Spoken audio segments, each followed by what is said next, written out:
and happy Wisdom Wednesday. Thank you so much for tuning in and for choosing to spend some of your time with me. I'm Maria Milagros. You're an incredible human, and we are in the month of May. Hello and welcome to May. Mother, may I do a talk about hope? It's a rhetorical question. I'm not really asking for permission because that's what we're talking about. During the month of May, I have decided that my focus is going to be on the power of hope, the power of uncertainty. Yeah. And I don't know about you, but for myself, I know that a lot of times when I do something and I'm like, I hope this works, right? Like that's the tendency to do that little symbol, which is why I took that one as the picture because, right? And the thing that I love about hope is that it keeps us open to the possibilities. When we decide that we're going to be hopeful about something, we are also deciding to stay open to possibilities. And that's the beauty of uncertainty. I've said it before and I'm going to say it again, and I posted it before and I'm going to post it again. But my amazing friend, Grace Aldridge, she has this wonderful quote that she says, in the midst of uncertainty lies all power, all potential, and all possibilities. Now, I might be mixing up those P words, but you get what I'm trying to say. In the midst of uncertainty lies all of our power. Because if it's certain and it's in a box and it's like this, then it's limited, right? All of the possibilities are in the uncertainty. All of the potential is in the uncertainty. And so I started to think about that, and I was thinking about hope and this idea of staying rooted in a space of hopefulness for what the future is going to bring and for what I'm going to bring into my future. Right? Because everything starts here. My future begins right now in this present moment, which is why last month I made sure that we were spending a lot of time focusing on being as present as possible, because everything that is coming based on what's happening in this present moment. So the more that I'm able to keep myself in the present, in a space of hope, in a space of love, in a space of peace, in a space of fun, damn it, because we deserve to have fun, the more that I'm likely to bring all of that and the awareness of all of that, the capacity to create all of that into the next moment, the next moment, the next moment, the next moment, which is essentially how we create our futures.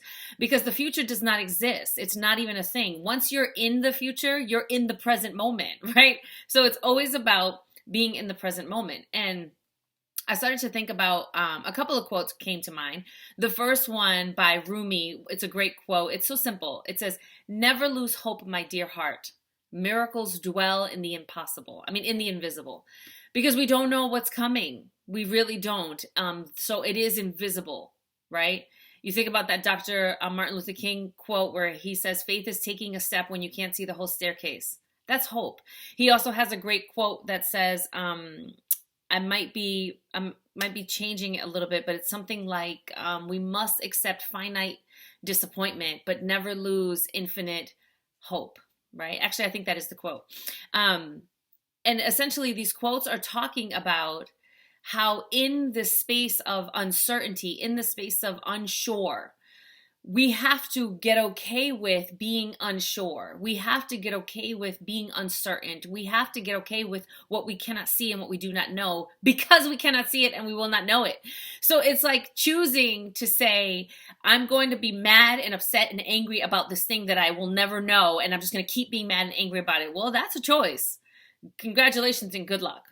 On the other hand, we could choose to see it as possibility and potential and just power. It's so powerful. It really is. Which then reminds me of yet another quote.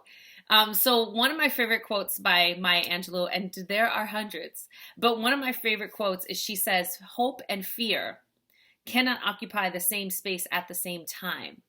Invite one to stay."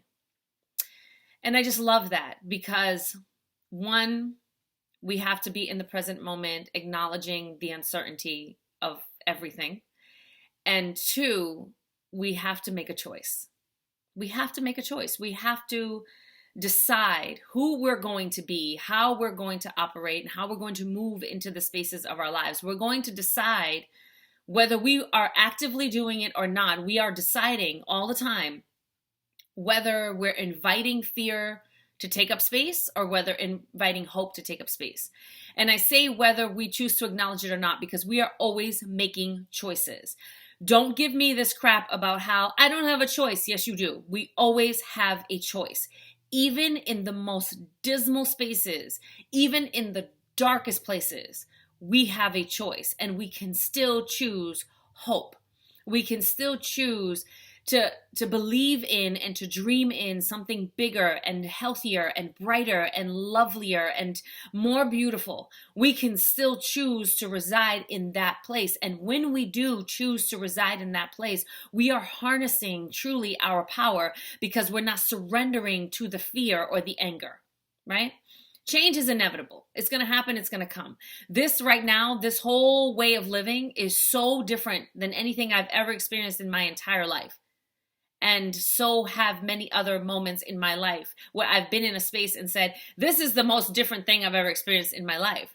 And I know you have as well. You've had an experience, or you've had an extended time in your life where you're like, this, I've never been through anything like this before.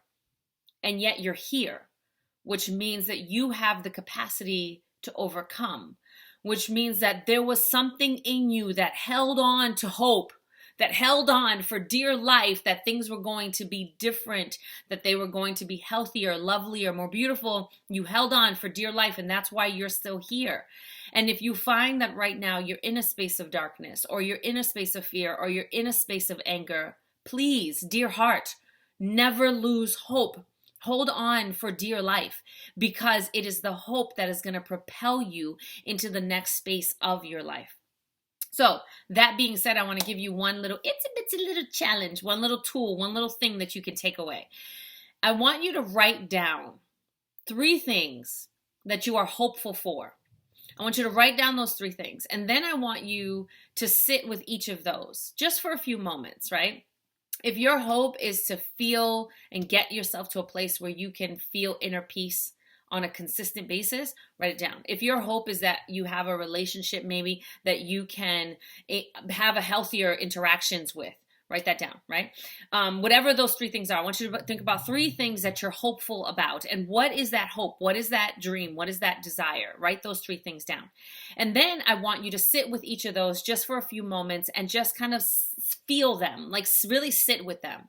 Imagine what it would feel like, what it would be like, what it would smell like, what it would look like when those things are your reality.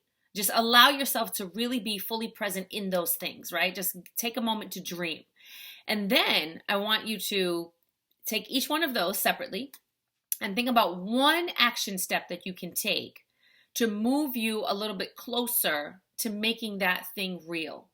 And holding on to the hope, how can you take some responsibility and move a little bit closer to making that thing real?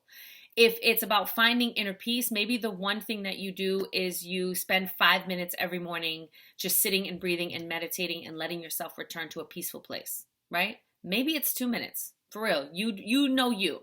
If it's something with a relationship, maybe there's something that you can do. Maybe you can increase your communication skills. For real, like you got to own it. We have to stop asking other people to be different and to change so that we can feel better. Instead, what am I bringing into this dynamic? How am I bringing my best, healthiest, whole, beautiful, loving self into this dynamic, right?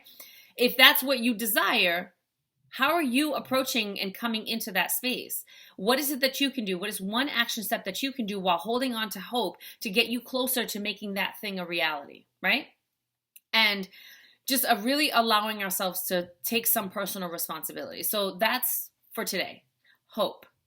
Let us reside in a space of hope. Let us remind ourselves that hope is a really powerful thing and that uncertainty is always going to be a part of our lives. That's just the reality. Uncertainty is going to be a part of our lives. And so we can choose to shift how we view it. And instead of seeing it as this dark and dismal thing, because it's never ending, we can choose instead to see it, as Grace said, as potential and possibility and power. And then we can have hope. Think of 3 things that you're hopeful for. Write them down. Sit with them, dream, feel them, right? And then take steps in the direction, just one step in the direction of that thing, because then it amplifies your hope. It amplifies your own capacities to do something. It amplifies possibility. It amplifies your own power, right? And that's really important, is that in a time like this, that we control what we can control, which is just this. We can't control this. We can control this. We can choose how we sit and move through our lives, and we can choose the steps that we take to move closer to making those things real and to holding on to hope. So that's what I have for you today. I hope that you found this useful. If you like it, give it a thumbs up. If you know someone who can benefit from it, please share it. If you haven't already, subscribe to my channel, and I will see you next week where we talk about we're still talking about hope, but it's going to be a little bit different, just a little bit different. And I love you, and there's nothing you can do about it. I'm sending you love and light, and I'm hoping for all of us that we all return to hope here first so that we can bring the power of that outside of ourselves. All right, I love you. Peace out.